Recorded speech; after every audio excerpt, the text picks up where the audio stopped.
Hola, muy buenas a todos, bienvenidos a mi canal de YouTube. Una vez más aquí el profesor Daniel Terán hablándoles de temas históricos. En esta ocasión vamos a hablar de el absolutismo y la formación de los estados nacionales modernos. Esta es una asignación, una clase virtual para la materia Cultura y Modernidad, Historia de la Cultura 2 de la Escuela de Comunicación Social de la Universidad Católica Andrés Bello. Vamos aquí a tratar de resumir lo mejor posible un tema importante, amplio y complejo, que es importante para conocer mejor del mundo moderno, sobre todo lo que tiene que ver con la política. Bien, el absolutismo, que se conoce precisamente como una forma de gobierno donde no hay límites al poder, y justamente la misma palabra hace alusión a un poder ilimitado, sin restricciones, propio de una persona que podríamos considerar un dictador, un déspota, un tirano. Es una palabra, el absolutismo, que más bien se concentra en un determinado tiempo histórico, un tiempo y un lugar histórico. Cuando nosotros en historia universal o en historia del mundo hablamos del absolutismo, nos estamos refiriendo concretamente a el periodo de las monarquías absolutas, es decir, al periodo que se va a ubicar entre el siglo XVI y el siglo XVIII de la Edad Moderna, y va a consistir fundamentalmente en un sistema político donde el gobernante, en este caso el monarca, sea rey, príncipe o emperador, va a concentrar en su autoridad, en su poder, la autoridad máxima, sin mayores restricciones legales posibles. ¿Por qué? Bueno, porque él se va a convertir en la máxima autoridad del Estado, de las instituciones, de las figuras que imponen la ley y el orden. Se va a constituir el rey, el príncipe o el emperador en un gobernante prácticamente sin límites. Es importante aclarar que aunque la palabra absolutismo hace alusión a un poder ilimitado, no siempre los reyes absolutistas pudieron hacer absolutamente lo que les daba la gana. Y también hay que decir que contra este sistema hubo alguna oposición, y al final este mismo sistema va a terminar siendo desplazado. Los orígenes de este sistema del absolutismo lo vamos a encontrar justamente con el tránsito que hay entre finales de la Edad Media e inicios de la modernidad. En los videos anteriores que analizábamos sobre el Renacimiento, vamos explicando más o menos este punto que corresponde a las características políticas que se desarrollaron durante el Renacimiento y, bueno, que se van a extender a lo largo justamente de la Edad Moderna. ¿Ok? Entonces, bueno, con esta primera parte cumpliríamos, digamos, la definición de este concepto histórico, que, volvemos a repetirlo, aunque absolutismo pueda sonar un gobierno ilimitado, precisamente absoluto, sin límites, no nos estamos refiriendo acá a una dictadura, a un régimen abusador, sino a un contexto preciso del tiempo y del espacio. Es decir, el tiempo, la Edad Moderna, y el lugar, Europa, fundamentalmente el continente europeo en la Edad Moderna, el régimen de las monarquías absolutas. ¿Okay? Entonces, bueno, este sistema de gobierno, que va a ser muy propio del periodo de la Edad Moderna, va a surgir también paralelo al proceso de la formación de los estados nacionales, los estados nacionales modernos, que son esas entidades políticas jurídicas que hoy en día muchos de nosotros conocemos como países. La mayoría de los países que nosotros conocemos se formaron justamente en esta etapa, me refiero a los países europeos. Fundamentalmente, siempre que se habla de esta etapa, hablamos de tres países. Uno de ellos sería España, el segundo sería Francia y el tercero Inglaterra. De allí van a surgir esas entidades nacionales modernas, aunque culturalmente también van a haber otras entidades como Italia o Alemania que van a tener una identidad propia, pero no se van a constituir en un estado centralizado, unificado. Y ese proceso de la formación de los estados nacionales es paralelo justamente a esta forma de gobierno del absolutismo.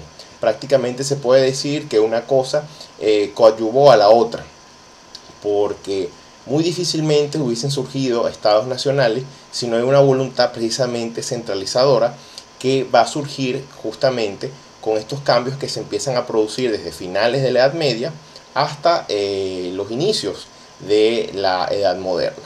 Entonces, bueno, este sistema de gobierno que viene a ser el absolutismo, donde el poder se concentra en el soberano, ya sea rey, un príncipe o un emperador, sin mayores límites jurídicos que puedan evitar que su poder pueda ser contrastado, debatido o rechazado, se resume en una famosa frase que muchas veces cuando se explica esto se utiliza siempre, ¿no? Que es la famosa frase de el rey Luis de Francia, Luis XIV, llamada así: el Estado soy yo, l'état est moi. Esa frase, que se atribuye a él, no hay garantías de que exactamente la haya dicho, resume justamente ese concepto de el absolutismo. Y es importante analizar esa frase un poco, porque no se está queriendo decir que yo hago lo que me da la gana, sino que la autoridad que yo represento es la autoridad del Estado. Y el Estado es un concepto justamente moderno, la idea de un entramado institucional, de orden, de seguridad, de poder, de leyes, de reglamentación, donde hay fuerzas que pueden precisamente imponerse sobre las personas de una comunidad. Esa idea del Estado moderno es encarnada muchas veces por esos gobernantes.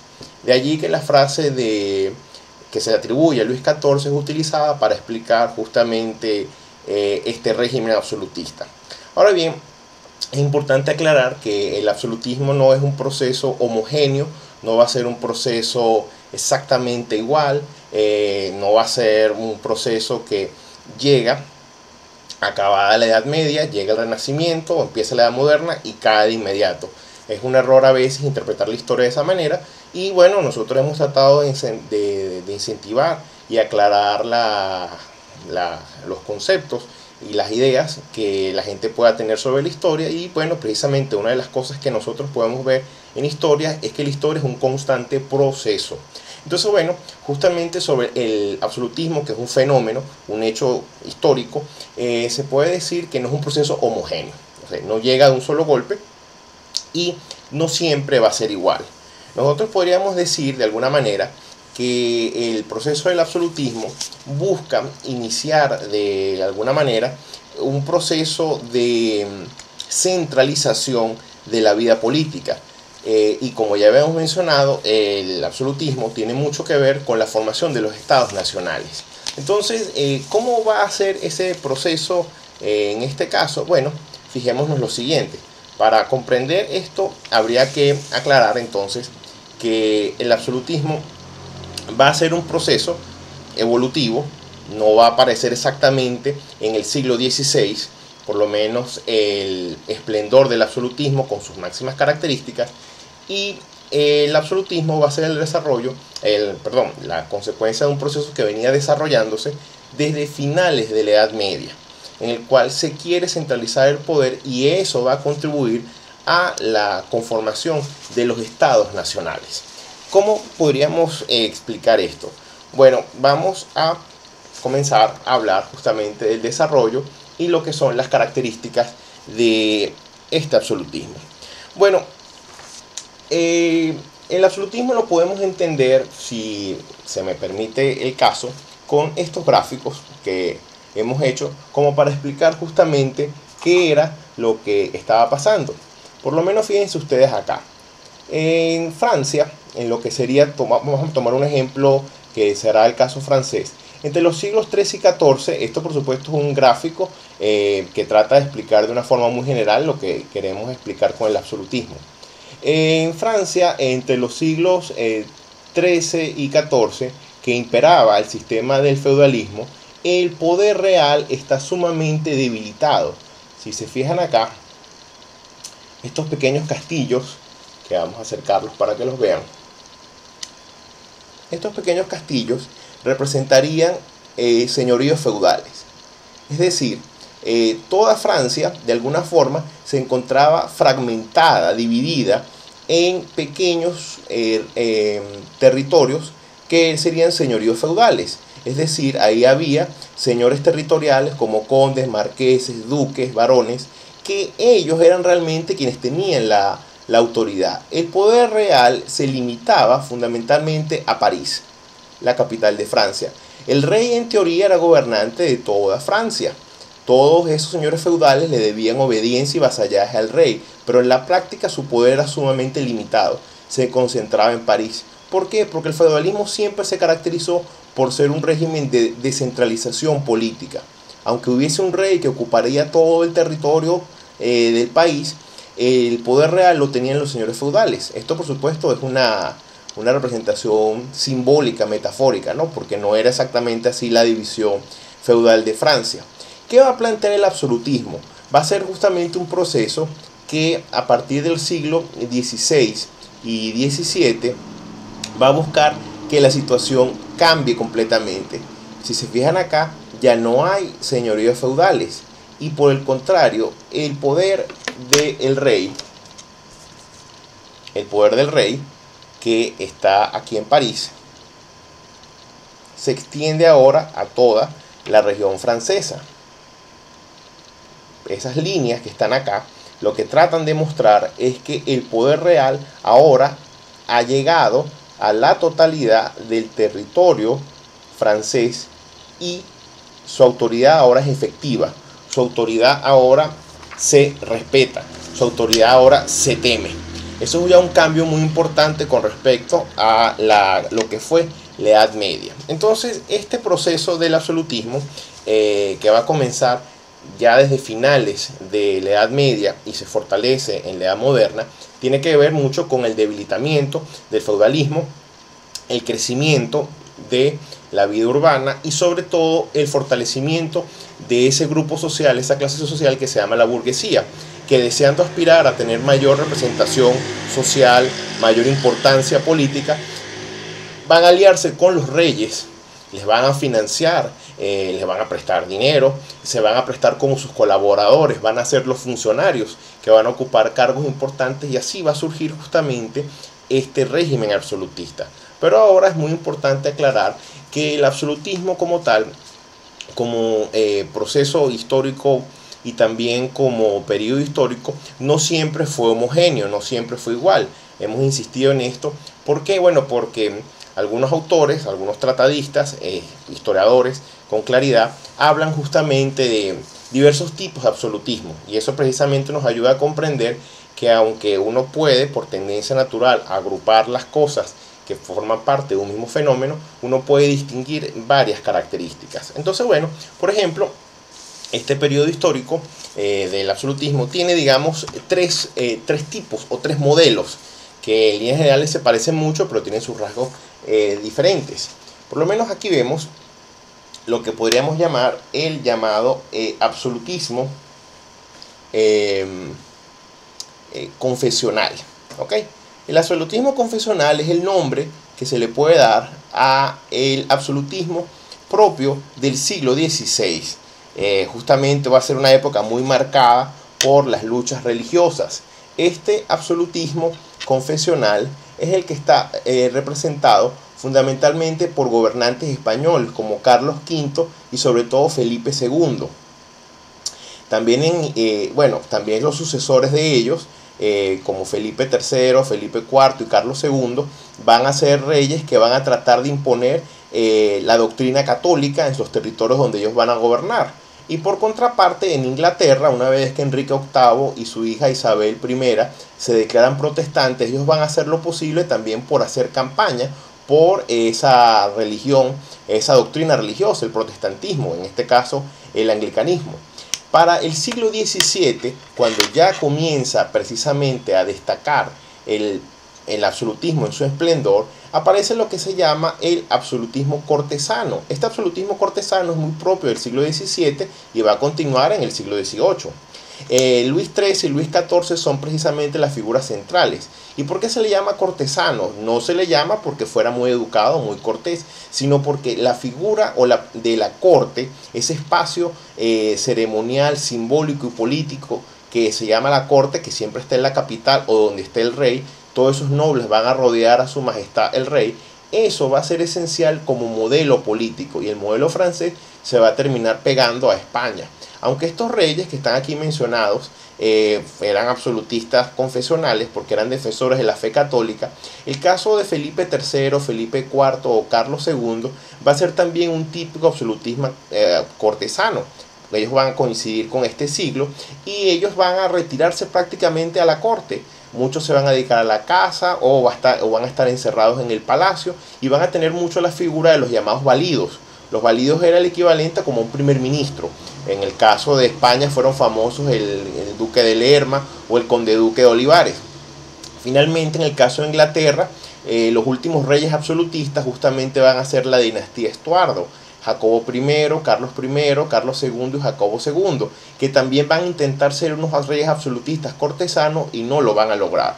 Por último, en esta explicación tenemos el caso del llamado absolutismo ilustrado, que es el que va a corresponder a reyes como Federico II de Prusia. Estas banderas evidentemente no son las de aquella época, son las banderas actuales. Esto lo hago como una forma pedagógica para que entiendan, porque esta bandera de Francia no es la que corresponde y esta bandera de España es la que va a instalar este rey, Carlos III. Federico II de Prusia, rey de Prusia, precisamente va a ser el modernizador. Este absolutismo ilustrado se le llama también progresista porque ya no se van a limitar a ser unos reyes encerrados en una corte o tratando de defender una determinada religión. Por el contrario, aquí la influencia de la doctrina, de la filosofía del movimiento de la Ilustración va a permear en el absolutismo, y esos reyes van a tratar de modernizar, de hacer reformas en sus países. Federico II en Prusia, Carlos III en España, María Teresa I en Austria y José II, su hijo, en Austria, y Pedro I, llamado Pedro el Grande, y Catalina II de Rusia. Aquí se me olvidó colocar el segundo. Bueno, ellos van a ser los encargados de ese modelo de gobierno llamado precisamente el absolutismo. Van a ser los representantes de esas distintas tendencias. Entonces, recordamos acá el caso de los mencionados. Aquí tenemos al rey Felipe II de España.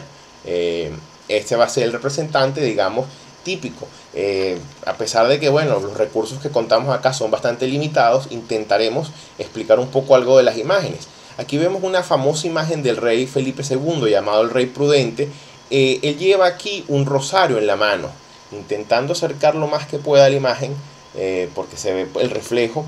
Él lleva un rosario en la mano. Él fue un gran defensor de la fe católica, y precisamente Felipe II es el mejor representante de este esquema llamado el absolutismo confesional. La palabra confesional hace alusión a una confesión religiosa.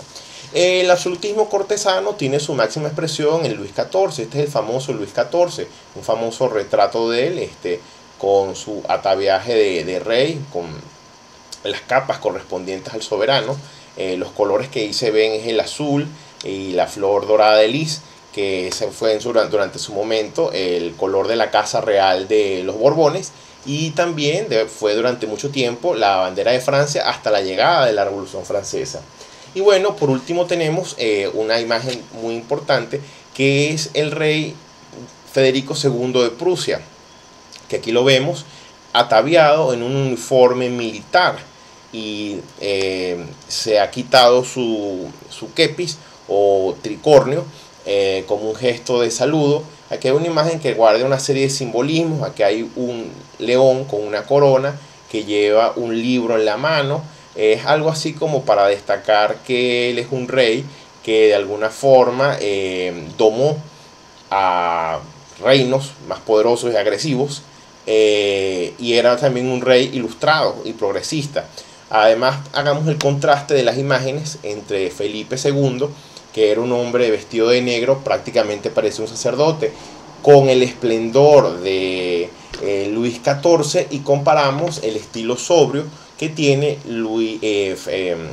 Federico II de Prusia, que fue un rey bastante sobrio, bastante pragmático y amante de las artes y las ciencias.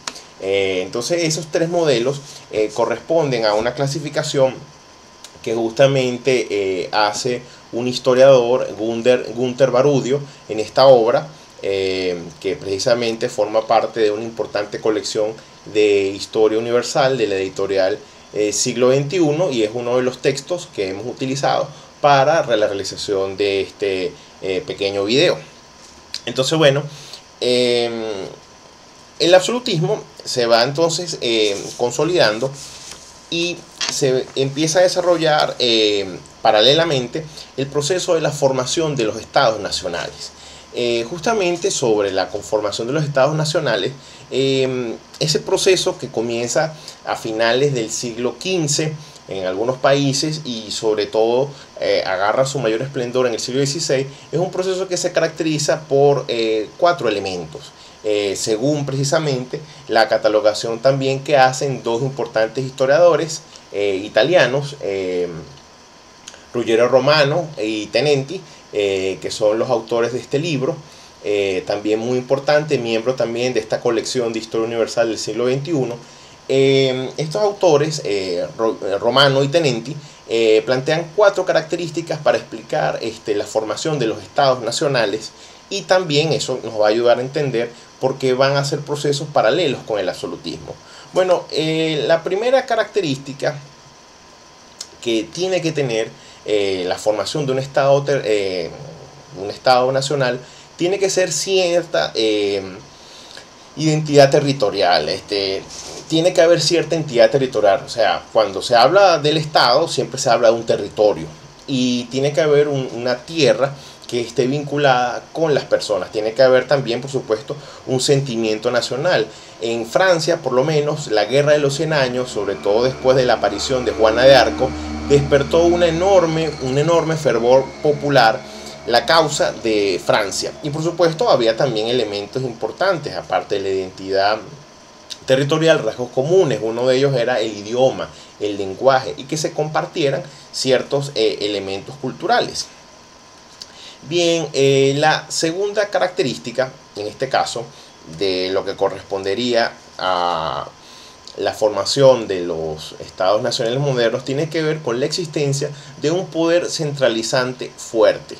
Tiene que haber un poder centralizante fuerte que precisamente con su fuerza logre centrar las distintas fuerzas vivas, fuerzas sociales alrededor de ellos. Y eso va a ser necesario, y eso va a explicar el surgimiento de capitales estables en determinados lugares. París, por lo menos, era la capital ya de Francia. Se había ganado justamente ese título en la Edad Media. Londres se va a convertir paulatinamente en la capital de Inglaterra, y posteriormente Madrid, más adelante, se va a convertir en el centro político de España.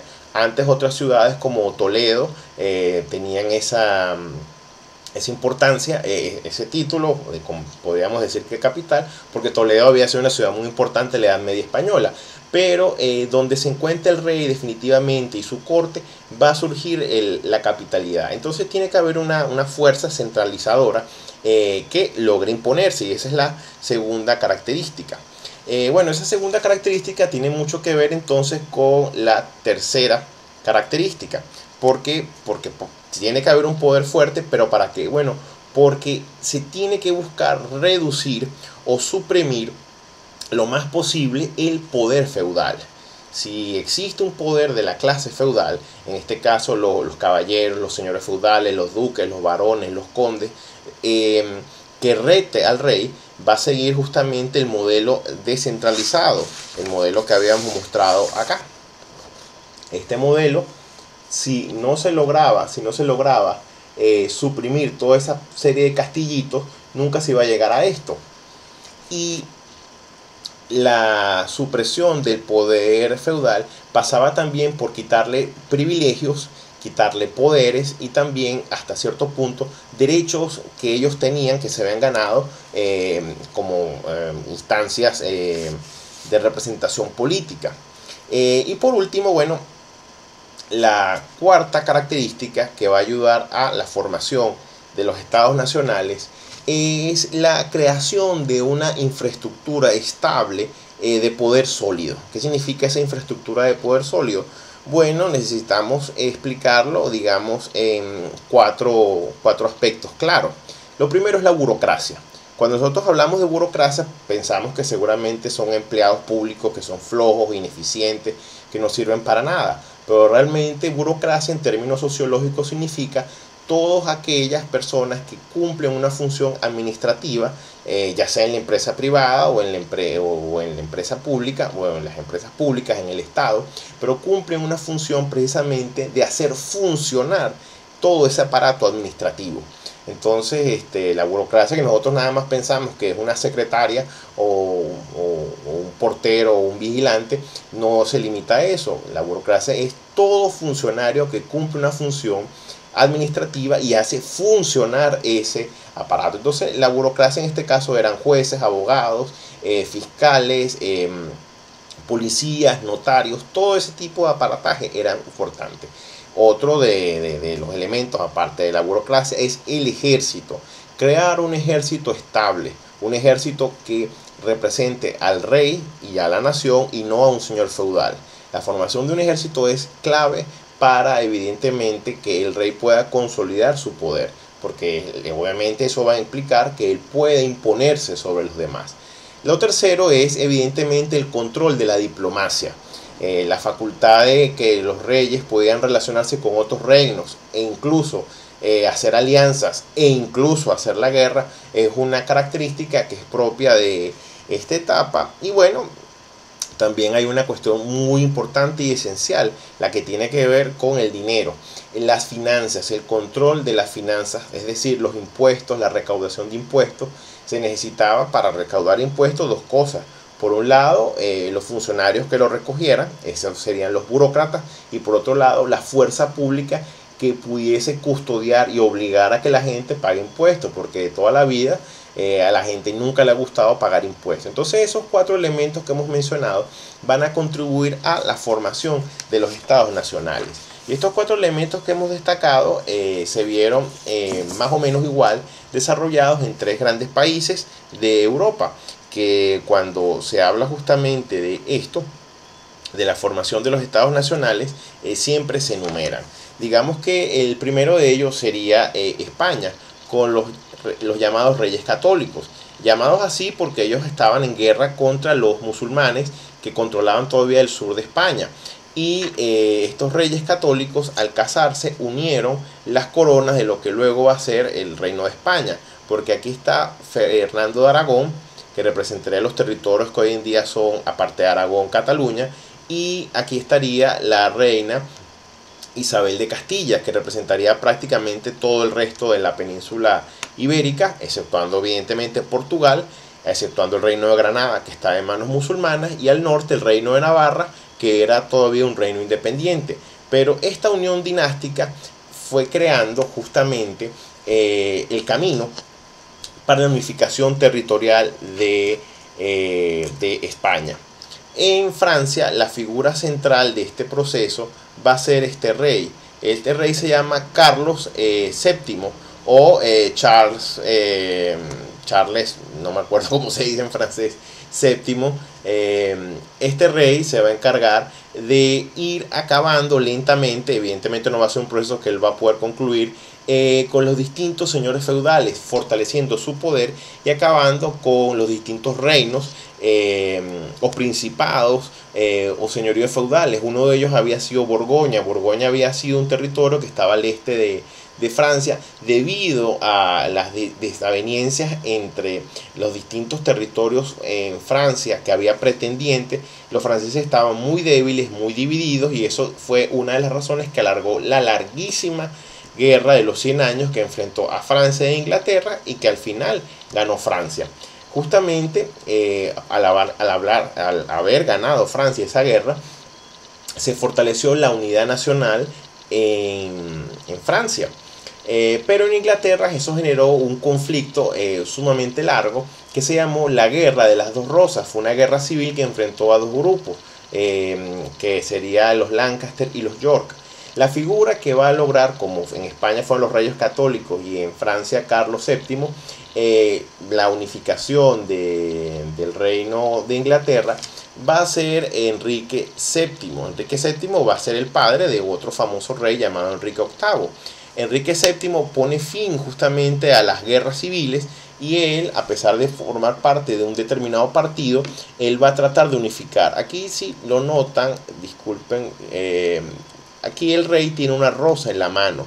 ¿Por qué tiene una rosa en la mano? Bueno, porque la guerra civil que tuvo Inglaterra se llamó la Guerra de las Dos Rosas, porque las dos casas que se enfrentaron, la de York y la de Lancaster, tenían como símbolo una rosa roja o una rosa blanca. Él decidió tener un símbolo, una rosa roja con una rosa blanca adentro, o sea, fundida.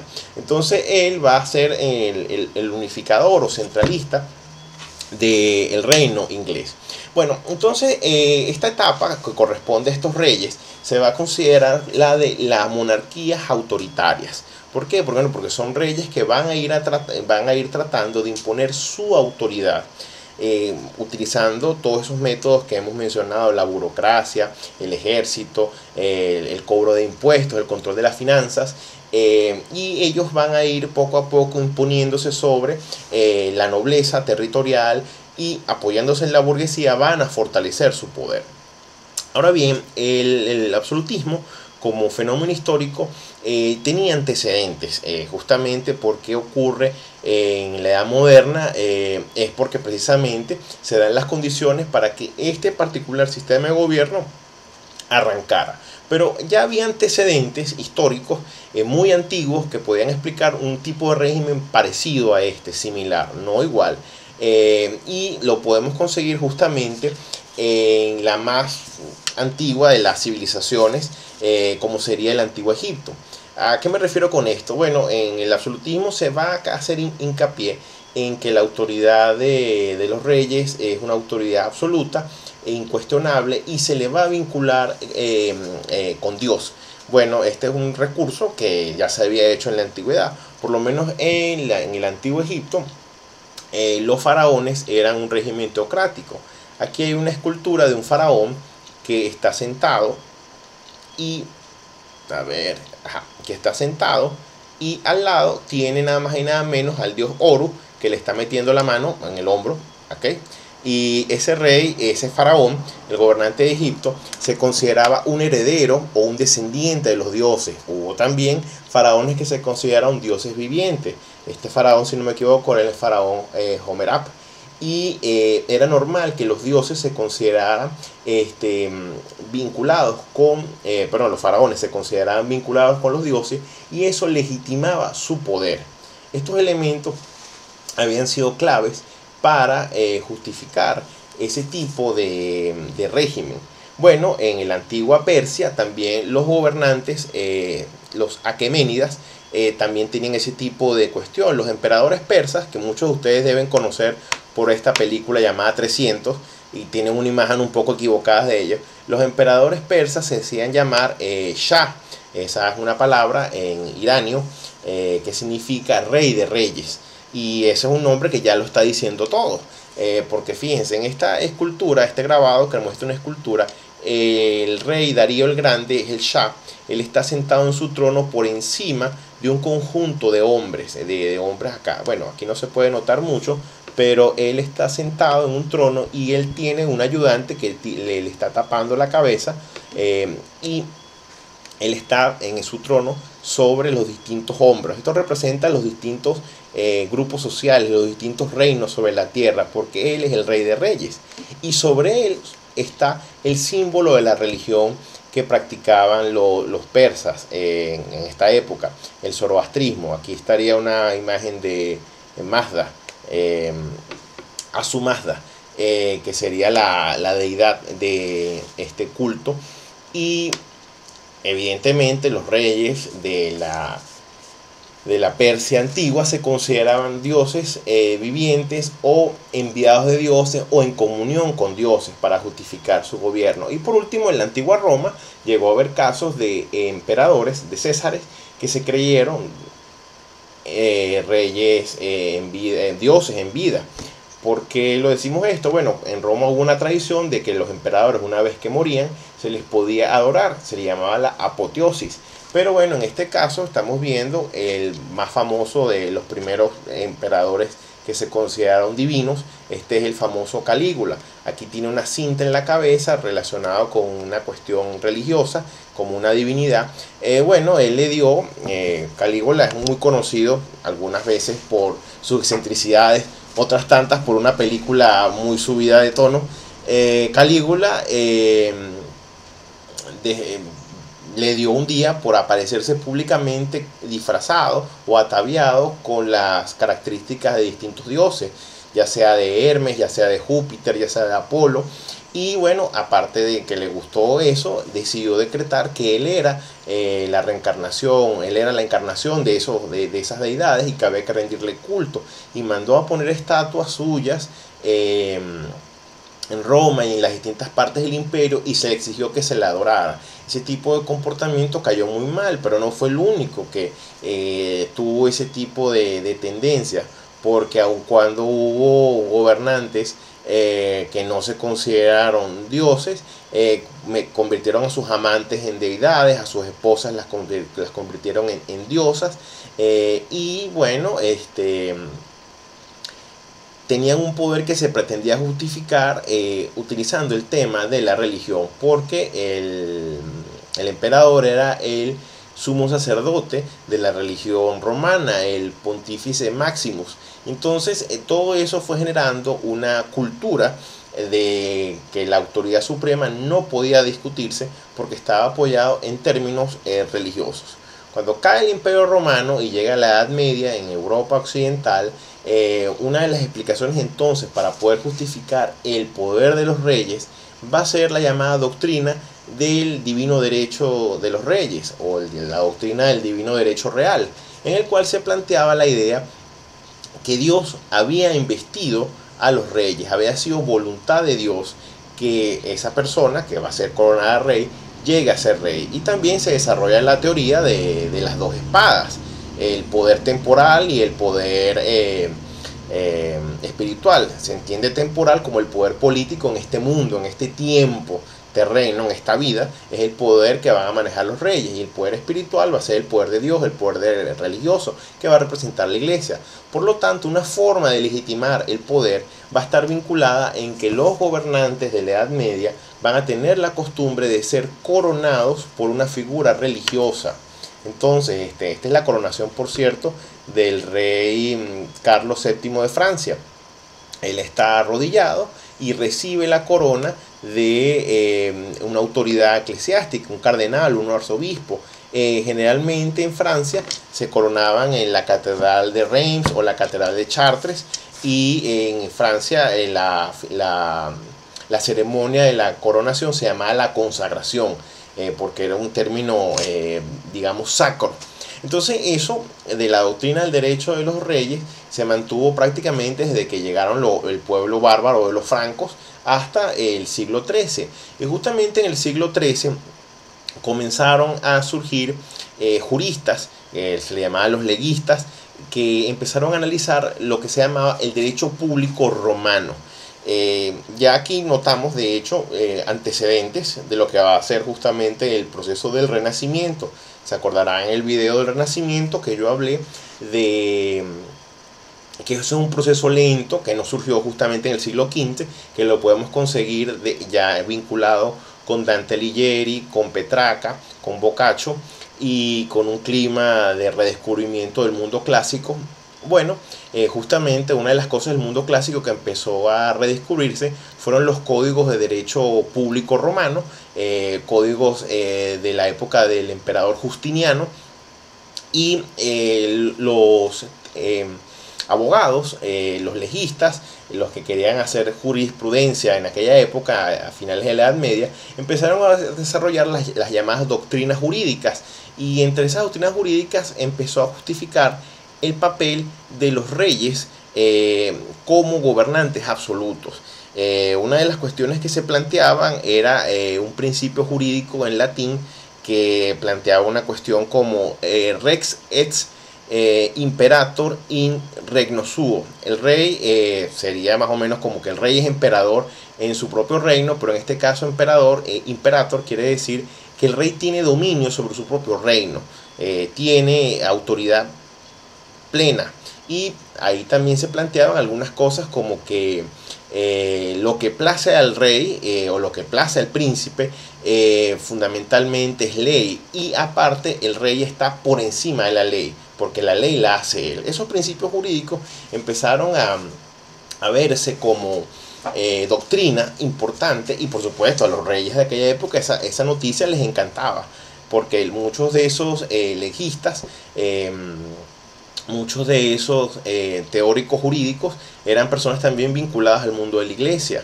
La Universidad de París era una de las universidades medievales más famosas y tenía que ver mucho con teología, pero también era una de las más importantes en el campo del derecho. Y bueno, esas noticias cayeron de maravilla para los reyes, que están viendo a finales de la Edad Media un proceso de transformación donde la nobleza se está debilitando y ellos quieren aumentar su poder. En ese ambiente cultural encontramos en el siglo XIV a un pensador italiano muy importante llamado Marsilio de Padua. Marsilio de Padua escribe una obra llamada La defensa de la paz, o El defensor de la paz, Defensor en Pacis en latín sería la obra, donde él ya plantea justamente que, óigase bien el título, que es importante salvaguardar la paz, el orden en la sociedad, y para eso se necesita un poder fuerte. Él hablaba además de un poder laico, no se refería a un poder investido por Dios o apoyado por la religión. Y eso es muy importante porque la argumentación de Marsilio de Padua se está enfocando un poco en el contexto que está viviendo Italia. Las ciudades del norte de Italia, ciudades que se estaban enriqueciendo, que estaban mostrando un sentido de pertenencia muy grande, también estaban mostrando un sentido de competitividad.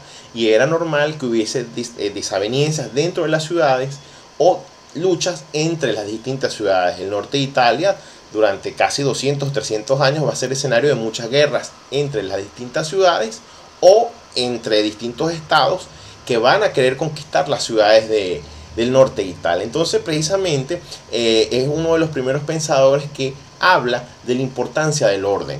El orden es esencial, el orden es fundamental para poder garantizar el desarrollo de la sociedad en general, pues, porque las palabras de él están concretamente circunscritas a Italia, pero quienes lo van a leer en otras latitudes lo van a querer aplicar. Entonces ahí empieza a darse una transformación de alguna manera ideológica y también intelectual, porque bueno, llega el Renacimiento y ese sentimiento de curiosidad por lo clásico, por el mundo antiguo, esa nostalgia, ese deseo de volver a aplicar las ideas del mundo antiguo, va a tener ahora una expresión muy importante con lo que vamos a conocer con el Renacimiento. ¿Por qué?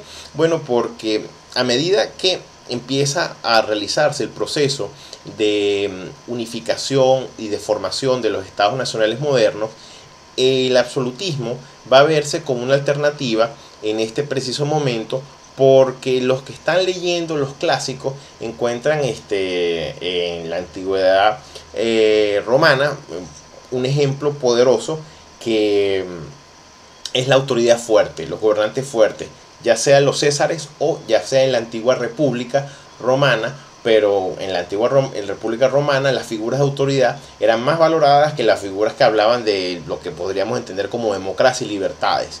Entonces los reyes se van convirtiendo en los únicos detentadores del poder legítimo. ¿Okay? La idea de la legitimidad, es decir, lo correcto, lo que debe ser, no solamente lo que está en la ley, sino como que lo que es válido. Ellos van a empezar a convertirse en esos detentadores y van surgiendo, como ya les había mencionado, entre los elementos de la formación de los estados nacionales, una burguesía, una burocracia profesional. Esa burocracia va a estar en su mayoría de los casos constituida por miembros de la burguesía, gente que va a empezar a cumplir la voluntad de esos reyes, gente que va a empezar a trabajar, a cumplir, bueno, hacer la mano del rey, la mano derecha o la mano izquierda, para que se haga efectiva la autoridad.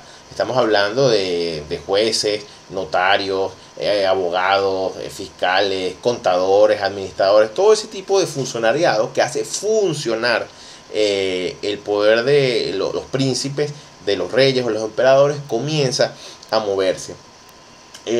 Bueno, y eso trae como consecuencia que la nobleza feudal, la nobleza territorial, vaya quedando cada vez más reducida, vaya quedando más en un segundo lugar y vaya siendo desplazada del poder efectivo. Y lo único que va a poder hacer ese poder de la nobleza es refugiarse en algunas instancias de gobierno colectivo, unos órganos de representación política que eran muy antiguos, que eran tan antiguos como los reyes medievales. Estamos hablando, por ejemplo, en el caso de Inglaterra, del Parlamento, del Parlament. Estamos hablando en Francia de los Estados Generales, y estamos hablando en el caso de Alemania de la Dieta.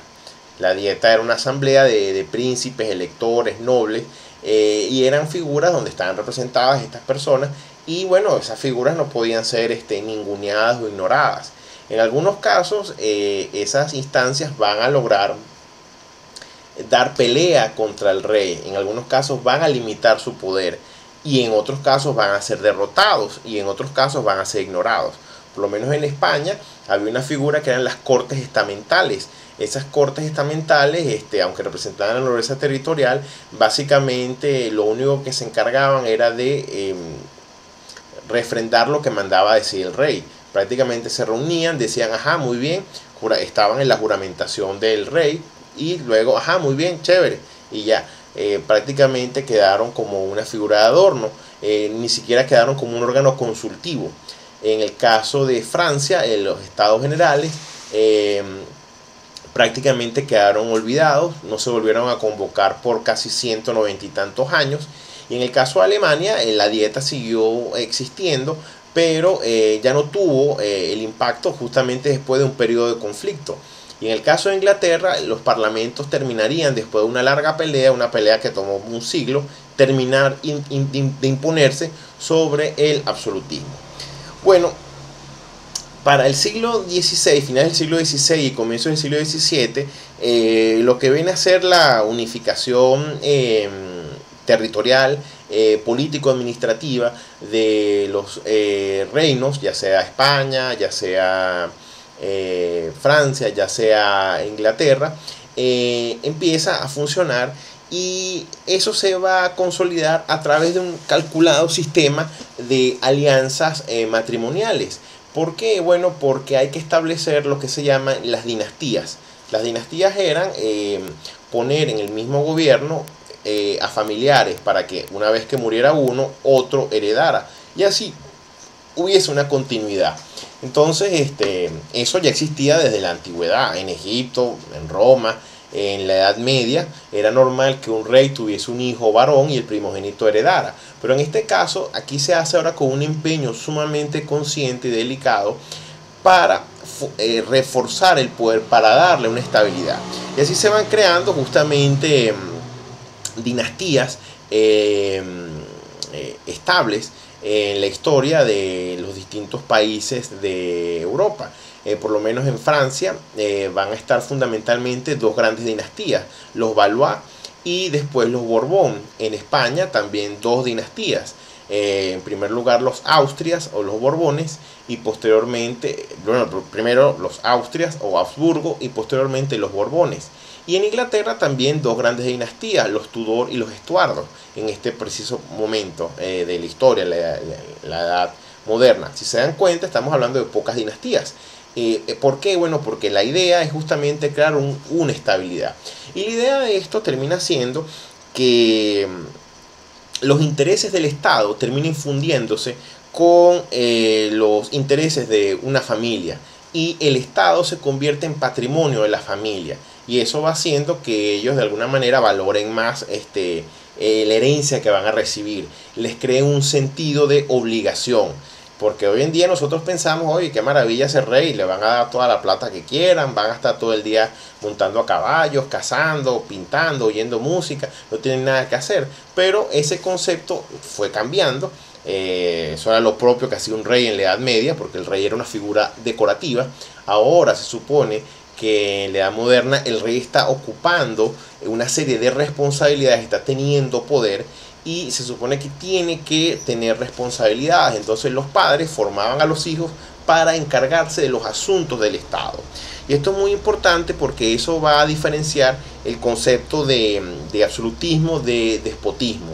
Nosotros muchas veces mezclamos la palabra tiranía, despotismo y absolutismo como lo mismo, y son parecidas en cuanto que es un régimen que utiliza la fuerza, la coacción, que no son regímenes de tipo democrático, donde no hay muchas libertades. Pero ¿qué diferencia la tiranía y el despotismo del absolutismo? Bueno, que en este caso los gobernantes no están actuando únicamente para imponer su voluntad personal, sus intereses propios, no. Ahora lo hacen justificado porque tienen una responsabilidad estatal, gubernamental. Se supone que lo que están haciendo lo están haciendo como por una obligación, y esa obligación, esa responsabilidad es la grandeza del reino, que no es solamente la grandeza de su patrimonio familiar, sino también el patrimonio de la nación. Entonces, bueno, esto va haciendo precisamente que se vayan formando alianzas matrimoniales, y justamente en el tema de esta época, tal como se ve en esta ilustración, el corazón, las cosas del corazón terminan convirtiéndose en cosas de política. Es decir, en esta época es normal que los reyes se vayan casando, las personas de la nobleza se vayan casando, y personas que en teoría no se pueden casar, como los sacerdotes, como los que están acá, influyan en la vida política. ¿Ok? Entonces, disculpen que se mueve esto. Los temas del corazón, los temas del amor, van a utilizarse mucho para la política. Eso es fundamental. Es decir, los reyes lamentablemente no se casaban por amor, no podían escoger sus novias o sus novios, sus esposos estaban ya previamente decididos, y eso era una obligación, era un deber.